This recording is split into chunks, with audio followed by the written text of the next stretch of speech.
So good afternoon. I will bring you in a warmer region now, in the Lesser Antilles, and we will speak about our results to better constrain the seismic hazards in this area. As you know, Paul was a physicist of the observatory, and he led a big program in the 19 to better understand the active faulting and the active deformation responsible for the seismicity recorded by the observatory in the Lesser Antilles. So we are working since a long time now in the Lesser Antilles with a lot of people and students, and you can see the list here. But I would introduce the pioneer team. So Paul Taponnier as PI, Isabelle Manidetti was a co-supervisor of my thesis. Eric spent a lot of time with me in the field. Christine Deplu led the Aguado Macruz, the first marine expedition in the area. Joe Fracking helped me for mechanical model, and we have also Benoît Villemont for dating, and Georges Boudon as a volcanologist, and me as a PhD. So, as you know, the Lesser Antilles is a region of high seismic hazards that results from the subduction of the American plate under the Caribbean plate at rate of 2 centimeters per year. And this region was affected by a big earthquake in 1843. This was the largest earthquake reported in the historical period. And this is an illustration of the damage done by the earthquake in the port of Pointe-à-Pitre. Paul was fascinated by such kind of image, and he loved digging in the historical report. He read a lot this first report on this earthquake by Saint-Clair de Ville at that time. So 4 years before the 1843 earthquake, we had another earthquake off the coast of Martinique.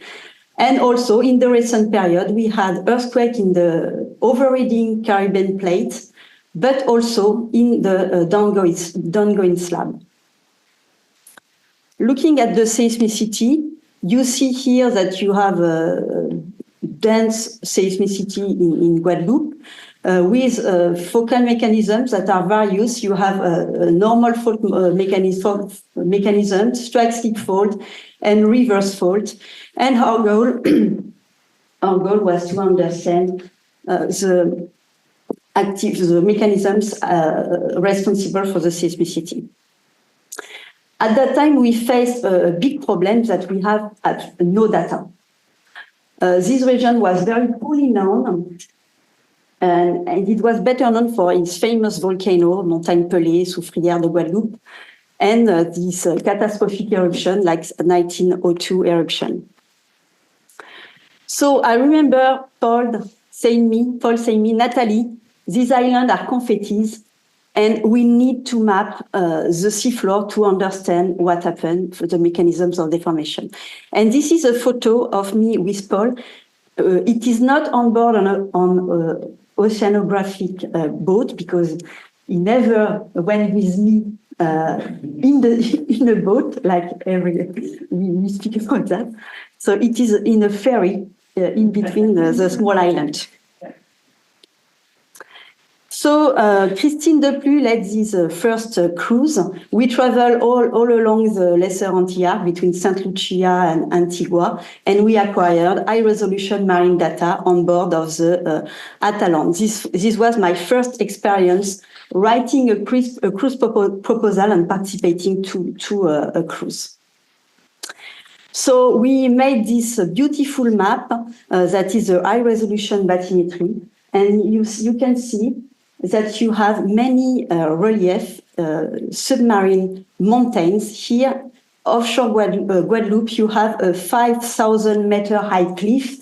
This is the size of the Mont Blanc, so Paul was very happy to see that, in fact, under the sea. So if I zoom in here,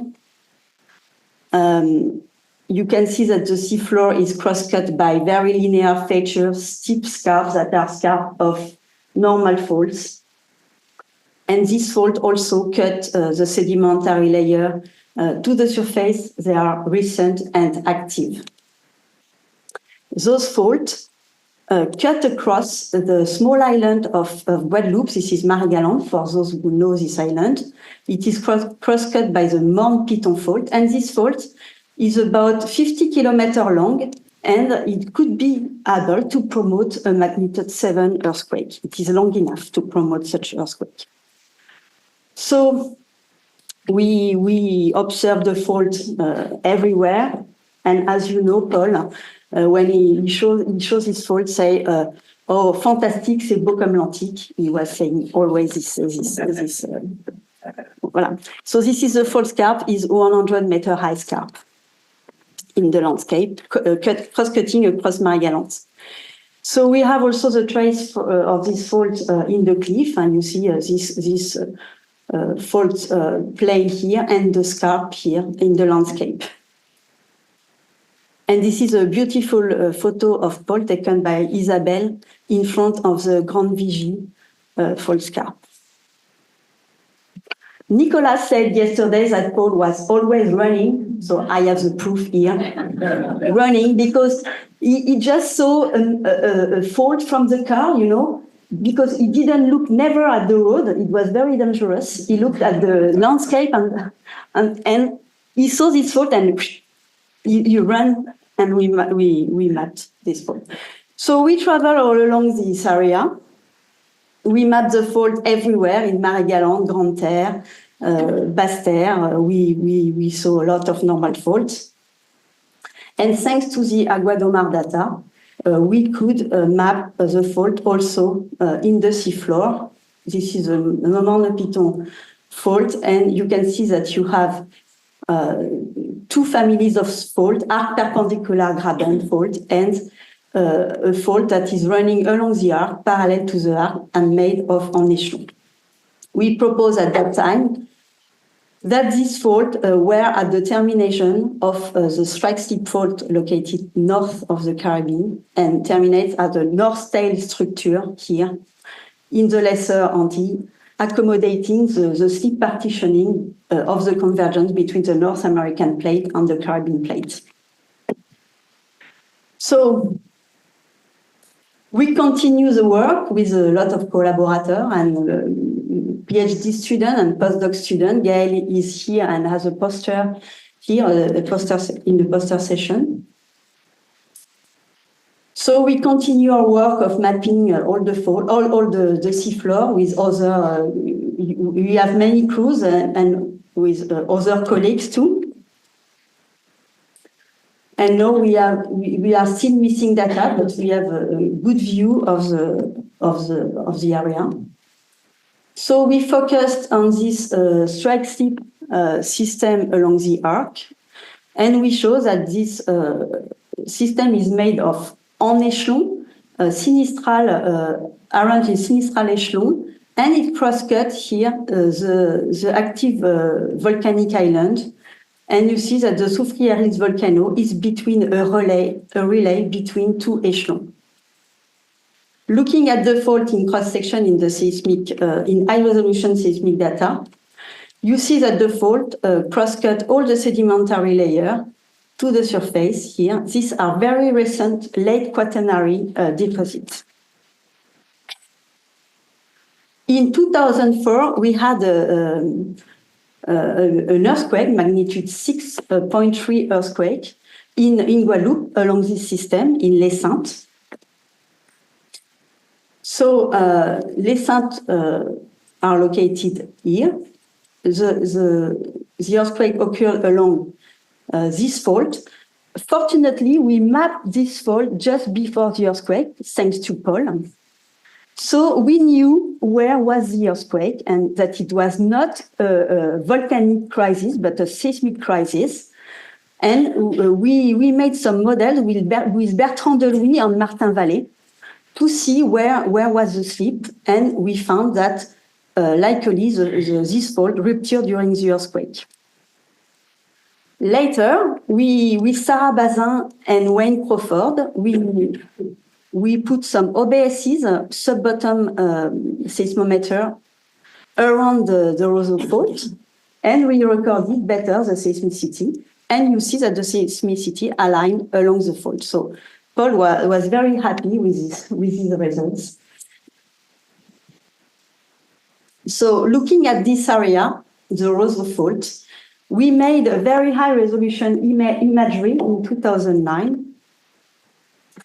And we imaged this fault, and we could see some very nice features that we thought that maybe it was co-seismic scarp, but we didn't know because we had no ROV at that time. We had to wait several years to come back in this region. We made some dives along the Roseau Fault with Javier Escartin here, and and we found this is the ROV Victor Simil on the boat Atalante, and we made several dives along the fault at the base of the scarp, and we found the co-seismic rupture of the 2004 earthquake that was 1.5 meter high here. So this is a co-seismic scarp here. It is not so different than what we observed later in Italy during the Norcia earthquake. You see here, I think that it is Jerome here. That is the scarp was 1.5 meter, 2 meter high. So we were able to map the fault scarp in the sea. Now we are able to do that. We mapped the scarp all along the fault. And we found, we estimate that the co-seismic scarp was more than 2 meters high on some area. I will not enter in the detail, but if you have question. So we continue our work also with Gaël, mapping the fault in the accretionary wedge offshore Guadeloupe. Guadeloupe is here, La Désirade. And you see that we identified a very long strike slip fault, sinister strike slip fault in the wedge. And we tried to understand the link with the downgoing slab and the plate interface. And I will not go in detail because we have this poster. So we continue. Few weeks after the earthquake of Les Saintes, we had this big earthquake in Sumatra. Emar showed a lot of photos. It was an electroshock for the community and for all of us. And as we worked in the Lesser Antilles, we decided to improve our knowledge on this. It was very important because as Sumatra here, the Caribbean was considered as almost a seismic area where no megatrust earthquake could occur. So, but after McCaffrey published after the earthquake of 2004 a paper saying that we cannot exclude a megatrust earthquake on some subduction zone. He estimates very long recurrence time for the Lesser Antilles. So we had many questions. What is the geometry of this megatrust? Where are the coupling zone? What are the coupling rates? And do we have any evidence of past earthquake in this area? We tried to find geological markers for deformation and seismic cycles at various scales. Emma talked about microatoll. This technique was very powerful in Sumatra, so we decided to try to find some microatoll in Lesser Antilles. We also worked on sediment record, of course, and also on reef terraces to have the long term. I will not present everything, but some points. So, corals. It's not easy to work on corals. It's a very important work. So we were lucky because we traveled all along the island and we saw many corals that we could sample. And Paul, I am happy to have this photo, was part of the first field trip with us. And we had a lot of fun. in this mission. You can see the coral that we cut and see the slab that we retrieve and that we analyze after. This is John Galecka cutting the coral. We worked a lot with him. And Eric, that is with the saw in the sea.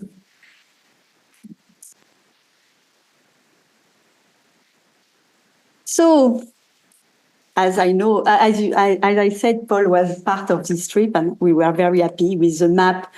According to my map, the microatoll should be in this area, and we are ready for the total station measurement of coral microatoll and observing guys cutting the corals and taking some photo with Eric. As I said, it was a very hard work. So on the evening, it was a pleasure to share some tea punch and pasta alla arrabbiata with Paul and Guy and Pierre and Eric and others.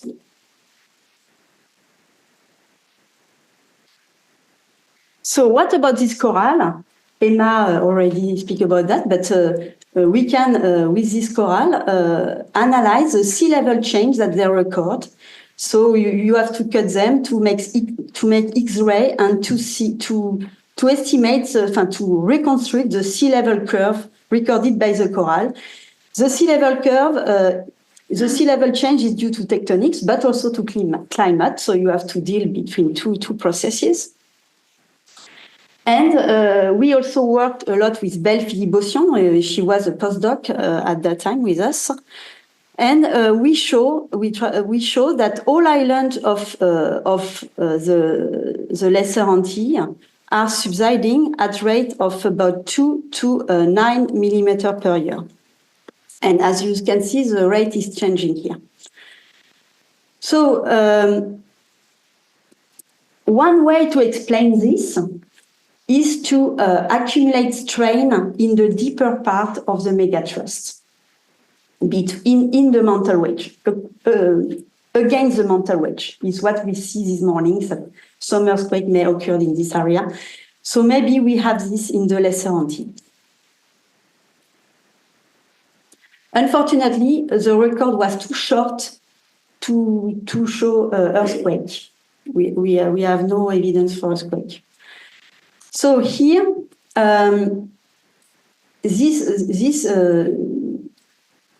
looking at the seismicity published at the English team, they showed that we have seismicity very deep, and they infer a wide megathrust seismogenic zone reaching 65 kilometers depth. So maybe this could be consistent. So when you have an earthquake, you have also rockfall that were described by Saint-Clair Deville at that time, the geologist that made all measurement. And he described that this beautiful arch here collapsed during the earthquake. And I remember, again, Paul saying me, Nathalie, we have to dig at the foot of the cliff to find the trace of historical earthquake. It could be fine to do that. In fact, we didn't do that, but we went in the deep Forard basin to take some sediment core. As you know, when you have an earthquake, you can destabilize, you can check all the margin and destabilize the margin and create turbidites. This is a small illustration by Chris Goldfinger showing these processes. So we went there in the deep basin to core some sediments. So this cruise take place in 2017 on the Pourquoi Pas. And we collected 40 giant calypso core up to 30 meters long with above the megathrust here in the area of the 1833 and 1843 earthquake. So what do we found? We found homogenites and turbidites. So this is the seismic profile of the basin. I'm not sure that I have enough time, but this is a seismic profile of the basin, and you can see that you have layers that are very transparent, and this layer are homogenite, This is Christian Beck showing an homogenite. With the beginning, you have a turbidite, and after a very thick deposit that is homogenite. And these deposits are characteristic of earthquake and also maybe caused by tsunami. So this is another view of this very thick deposit, homogenite. So this is a very complex graph. I will not explain, but just to say that we made a lot of physical and chemical measurements to try to correlate, to map all the turbidite and to correlate them from a basin to another one. So we found that these turbidite and homogenite are located in the big area offshore Guadeloupe and Martinique and Antigua. And we found about 33 big events in the last 100,000 years. It was a very long record with a recurrence time of mean recurrence time of 3,000 years. So very long time recurrence time. We didn't find the deposit related to the 1843 earthquake, probably because this earthquake was larger. So, as you know, this big earthquake are associated to tsunami. So we also search for traces of tsunami in all island of Guadeloupe. We made some cores with another team. We travel all along the arc to core all the lagoon along the arc with Pierre and Fabien. Arnaud and Eric Chemillon. We took a lot of samples and we find some traces of tsunami. And this one here is very thick and is related to a pre-Columbian tsunami that occurred 700 years ago. So again, correlation between cores, but just to say that we have we have tsunamis with a recurrence time of 500 years, with some gaps here. Lisbon tsunami? Lisbon tsunami? Yes, we had the Lisbon tsunami also. One of the deposits is the Lisbon tsunami.